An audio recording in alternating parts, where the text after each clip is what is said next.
Talk to you about his music and have some of his people talk to you about his music. And some of these are the cats and kittens who normally play in his band, and some of them are people from the West Coast. And so here is a Kyle Athayde Dance Party.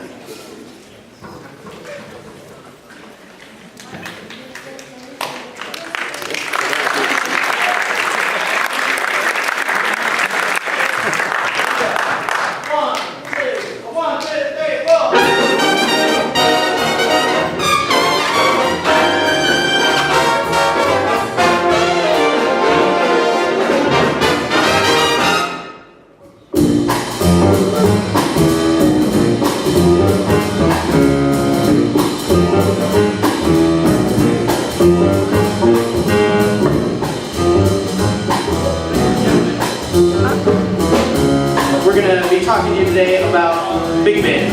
We have some presentations for the teachers about combo playing, some original compositions, some contrafacts, some different soloing styles, lots of cool stuff. Right now we want to teach you a little bit about how the big band works. You see there are many more horns on stage with the same amount of rhythm section. This balances things out, makes it more equal. So we're going to introduce the 3 different horn sections to you. I'm going to tell you a little bit about how I like to use them in my band. Starting with the trombone section. Trombones get a nice meaty sound when you put them kind of in a high and mid register. Put them on these tight voicings so they're all in the span of an octave. So you get them playing these strong hits, going up, and then put a little swag on them. The trombone is the swaggiest instrument because of the slide. And no lead trombone player is swaggier than Jon Hatamiya. So you're going to hear the trombone, put a little vibe on it. Here we go. The trombone.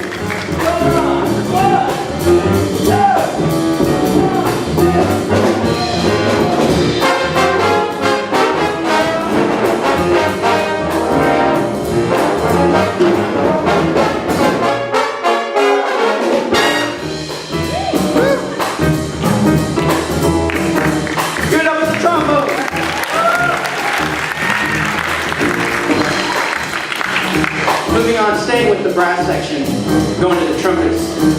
I'm a trumpet player. My greatest woe for my trumpet playing career has always been my struggle with high notes. So I just hire guys like Ryan DeWeese and Jonah to play the high notes for me, and I just write whatever I want. When you get the trumpets up like above the staff, they start to get this zing in the sound. When they get that air moving fast and you get them also in some tight voices like the trombones, it just screams over the band. So much so that I wrote an extra trumpet part called the scream trumpet part for the high notes. So what you're going to hear is the trumpets playing those tight voicings, some fast lines, which is not really normal for trumpets, but these guys are great at it.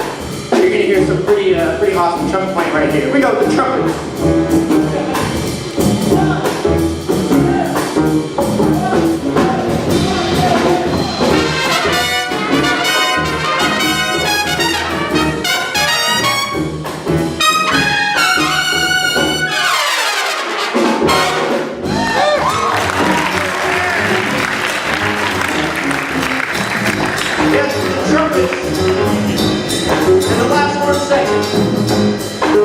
The reeds up front, the saxophones. And the saxophones are a really beautiful section. Often, people like to put the trombones at the bottom of the band because you got that big, beautiful bass trombone that Ferber plays.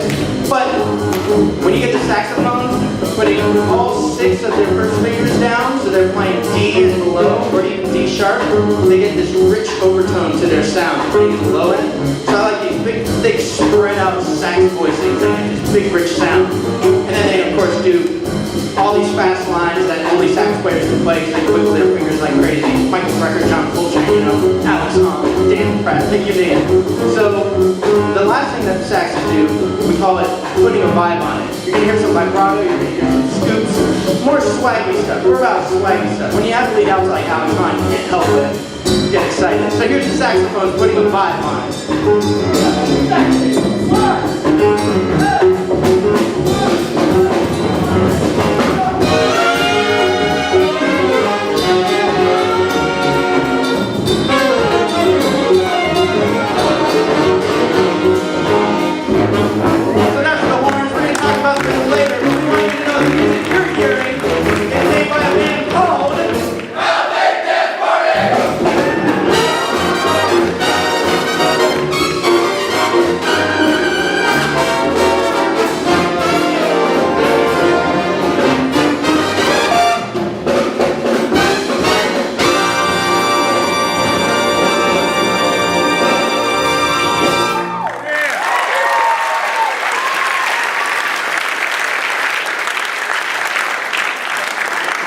Thank you so much. We are the Kyle Athayde Dance Party, Lafayette Summer Music Workshop style, which so far is my favorite one, so I'm super excited about this.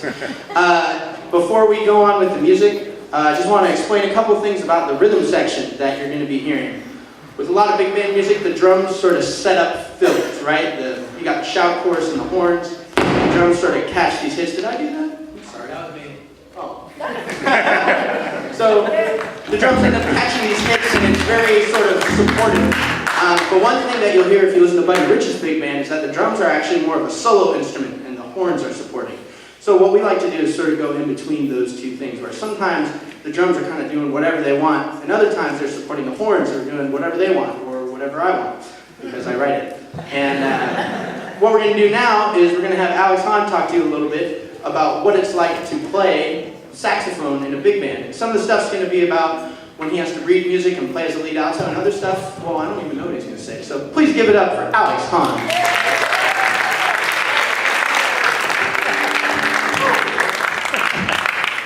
Hi, everybody.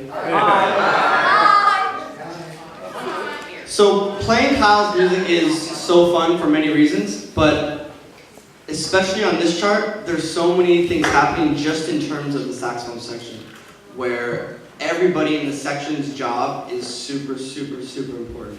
That comes with the blending, the matching of the styles. And in this song, especially this next song that you're going to hear, there's a lot of unison lines, a lot of fast unison lines, so that we got to make sure that we're blending, playing the tune, playing the same styles. There's a lot of things where it's all voiced out, so making sure that we have that pyramid blend. And a lot of things where there's a melody and a counterpoint, so making sure that the melody is the most prominent and there's all these things blending. So that's happening in this tune. Like there's 3 or 4 or 5 or 6 examples of each of those things happening in the tune, so you're constantly listening, you're constantly having to react to, okay, what's happening in this measure? How do I blend to that? How do I kind of put that all together? All right. So we hope you enjoy it. This needs no introduction. Here we go. 1, 2, 3, 4.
We're going to continue with a piece that's going to feature the whole band. You'll get a little bit of insight into my compositional process. The first tune you heard, it was an original composition, but it also sort of was just kind of an intro piece. And then that was, of course, an arrangement of the ground stage music from Super Mario Bros., released in 1986.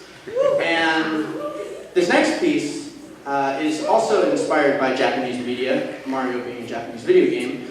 There's an anime and manga series called Death Note, which is really popular. Clearly a lot of you guys know it.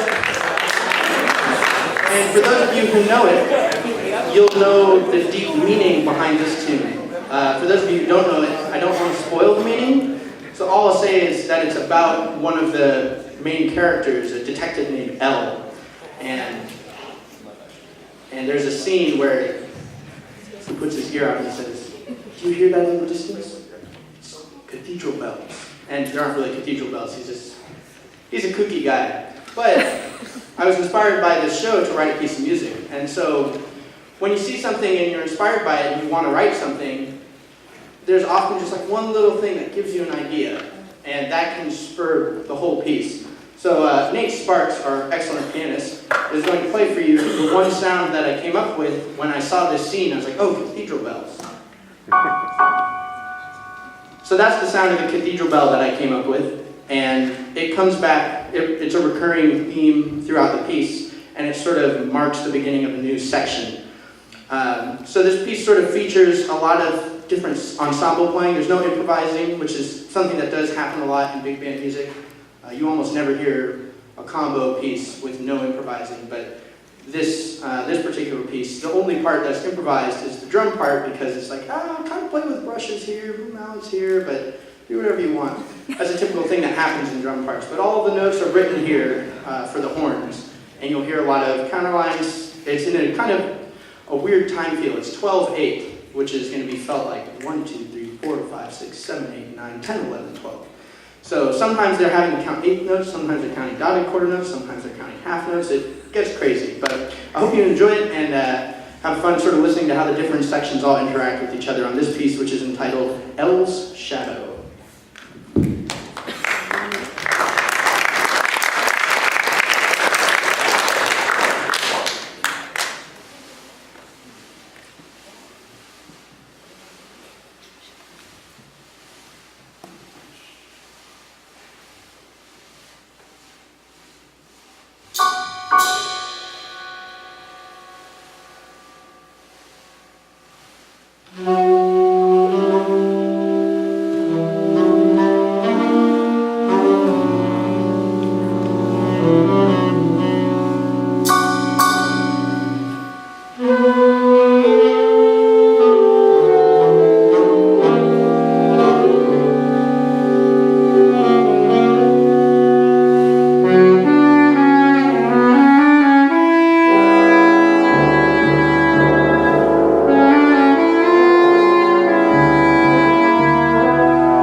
We started out playing a swing tune, and then we played sort of like a funk backbeat tune with the Mario, and then this was a kind of different feel to it, but it had the electric bass. And Dan Parenti, who's amazing at both the electric and acoustic, we're going to switch them back and forth, switching to acoustic. Give it up for Dan Parenti.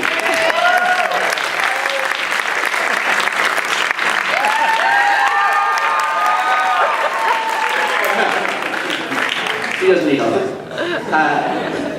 So this next tune is a really, really classic swing tune. The most famous tune, I would say, of the Duke Ellington Orchestra. It's Billy Strayhorn's Take the A Train. And for those of you who know the original recording of this, there are some things that you're going to see that happened in the original that we do in a different way in our version, or we don't do at all, we do our own things. A lot of cool stuff happens. But there's a couple of little juicy parts for the trombone. So I'm going to hand it over to Jon Hatamiya, who's going to talk about playing trombone in a big band and some things about this piece. Give it up for Jon Hatamiya.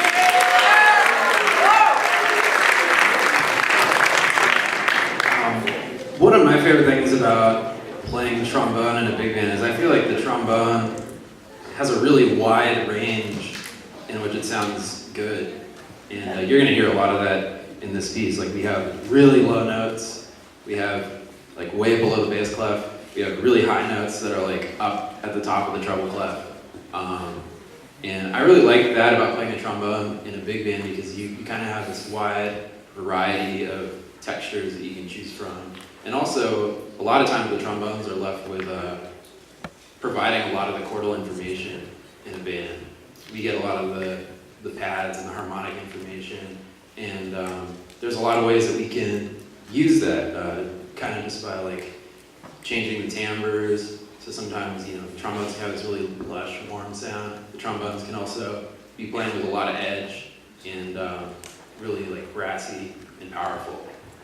And I think you kind of will hear a lot of that, not only in this piece, but just throughout all the music we're playing. So, hope you enjoy this one.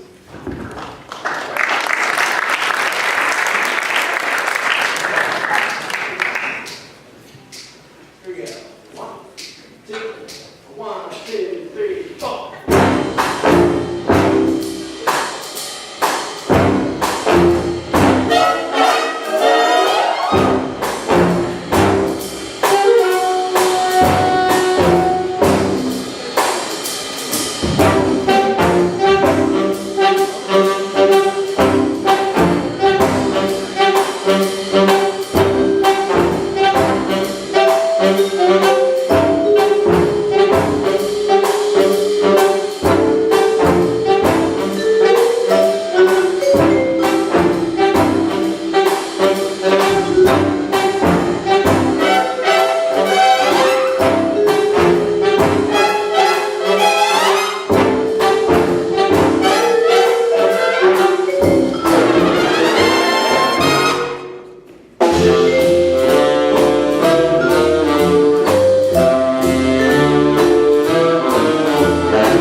so much. That was Billy Strayhorn's Take the A Train, albeit not Billy Strayhorn's version. Although, a couple extra credit points. Raise your hand if you know what was the inspiration for that crazy high note trombone solo that Jon Hatamiya played right after the vibe solo.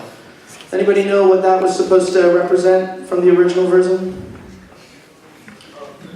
Yeah. Yeah. The A train in Harlem making a squeaking noise. Oh, that's super cool. That's like way over my head. I was not thinking that, about the A train in Harlem making a squeaky noise. It does make a squeaky noise. But there's a really cool thing in the original version where the saxes go, and then trumpet solo.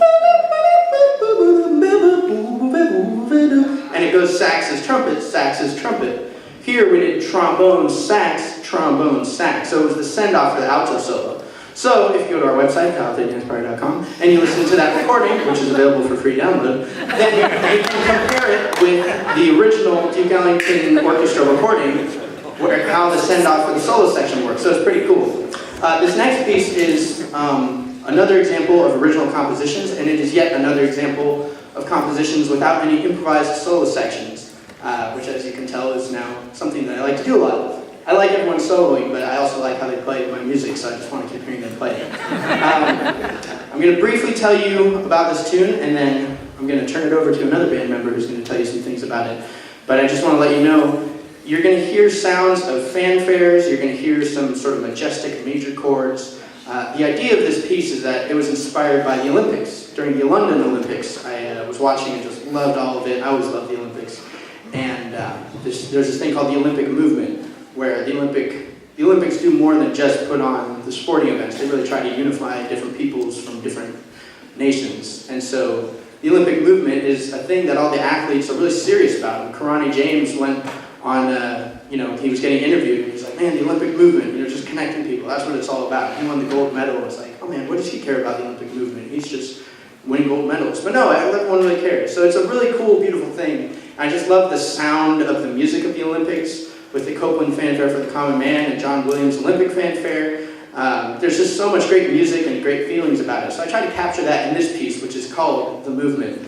But the most striking thing about this piece, for anybody who's ever played my music, is that it's probably one of our hardest pieces, and it's definitely, I would say without a doubt, maybe the hardest first trumpet part. It's one of them, it's up there. And we just can't, I've never attempted to perform this piece without our lead trumpet player. So please give it up for the man who's going to tell you a little bit about the trumpet section, Ryan DeWeese.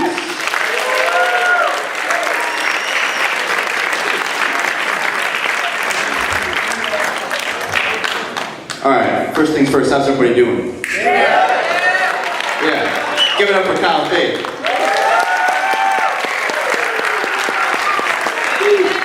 All right, so the best thing I like about especially this trumpet section and playing with these guys is how resourceful they are. Did you notice the plunger mints we were using on that last tune? They were all plastic cups. How about that? Give it up for Joe Boga, Jon Daversa, and Eric right there, using the plastic cups. Okay, but seriously though, we're about to get serious for a second here. Lead trumpet playing to me isn't just, oh, I can play the highest out of everybody. Like, that's not important. I mean, it's kind of important, but not the most important thing. You need the sound, you need the style, and you need to make sure that everybody else is following you at all times, so consistency is also the number one thing. One of the best comments that I can ever get from a trumpet section and from a band is, oh man, you are so easy to follow. And that's what all trumpet players and all section players that are playing lead need to be able to strive for. And also the connection between the lead trumpet player and the rhythm section, especially the drummer. Give it up for Henry on drums.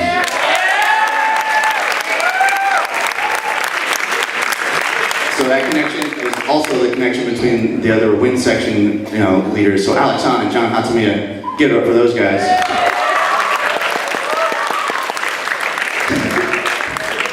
So yeah. You need to have the sound, you need to have the style, and you need to be fluent in a bunch of different styles. So jazz, classical, Latin, funk, all that good stuff in order to be an effective trumpet player in a big band, especially lead trumpet player. So that's my spiel. I guess we should play now.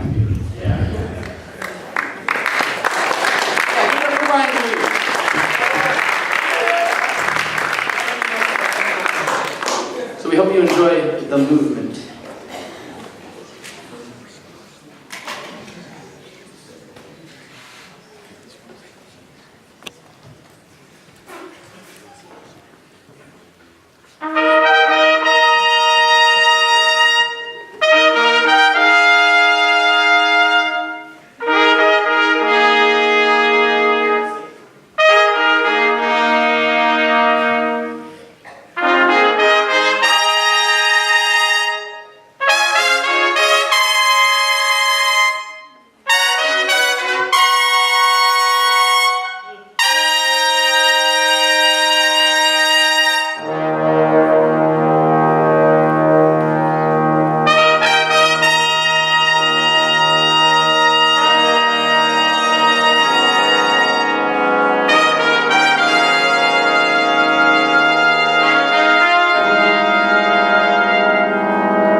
Trumpet, trombone.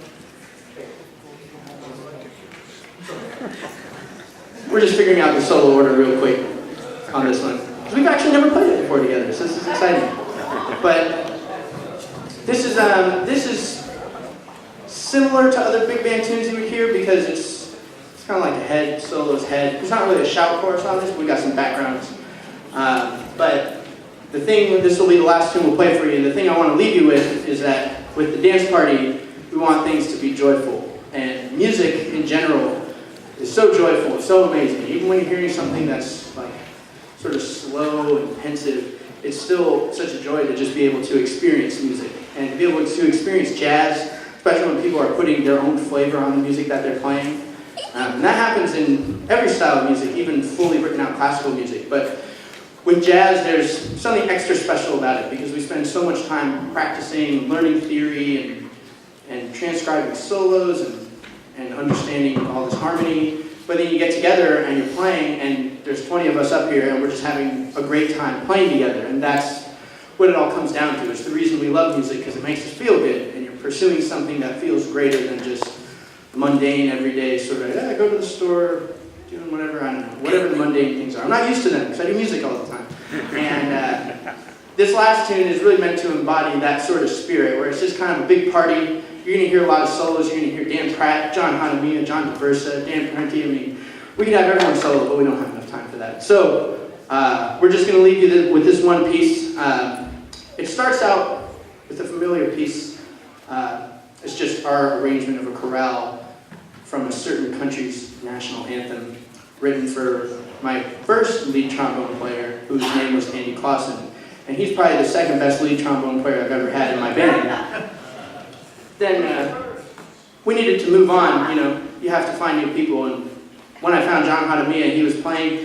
He subbed on every single book, on every rehearsal, before he ever played a gig. And he was like, Kyle, I know all the parts in your band better than all the people in your band. Have me play in your band. And I was like, you make a good point. And then when we first had him play with us, playing lead trombone, it was like, why have I been wasting all my life away not having Jon Hatamiya playing lead trombone? So, again, I want to give a huge shout out to Alex Hahn, Jon Hatamiya, Ryan DeWeese, Joseph Boga on the trumpet, and Jonah, who are original members of the dance party when we play in New York, and they're all out here playing with us, and then everyone else in the Lafayette Some Music Workshop faculty, and we have quite a few students here. The reason we have students playing is first because these guys are awesome, but also because it's not about we're the faculty and we're great and you're the students and you need to learn. It's like everybody has something great to offer, and everybody here is bringing so much joy and passion and like awesomeness to the music. So just take the joy of the music everywhere you go when you're learning stuff and you're practicing your warm-ups. If it seems like, oh man, I don't even know, I'm not learning as much, like always just find the joy in it, because there's so much great stuff in music, and we want you to have fun, and we hope you've really enjoyed learning about the big band from our lead players and listening to music. We're going to send you off with Haus of Claus.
Jon Hatamiya on the trombone.